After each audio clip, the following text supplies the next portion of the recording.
रविवारी भारताच्या लेकींनी इतिहास रचला। भारताने 1978 मध्ये पहिला महिला विश्वचषक खेळला होता आणि तेव्हापासून आतापर्यंत भारतीय संघाला एकही आयसीसी ट्रॉफी जिंकता आलेली नव्हती। मात्र रविवारी 47 वर्षांचा हा दुष्काळ भारतीय महिला संघाने अखेर संपवला आणि अंतिम सामन्यात दक्षिण आफ्रिकेचा 52 धावांनी पराभव करीत भारताने महिला एकदिवसीय विश्वचषक जिंकला। हा सामना नवी मुंबईच्या डी.वाय. पाटील स्टेडियमवर खेळण्यात आला। यात आणखी एक महत्त्वाची माहिती म्हणजे भारतीय महिला संघाला जागतिक स्तरापर्यंत नेण्याचं श्रेय जातं महाराष्ट्रातील कराडच्या माजी खासदार प्रेमलाल चव्हाण यांना।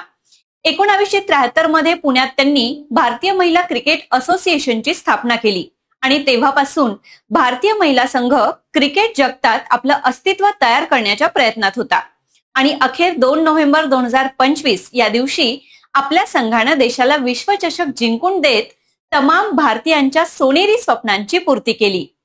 अशाच माहितीपूर्ण व्हिडिओसाठी इन्फिनिटी अकॅडमी या चॅनलला फॉलो करा, व्हिडिओला लाईक आणि शेअर करायला विसरू नका।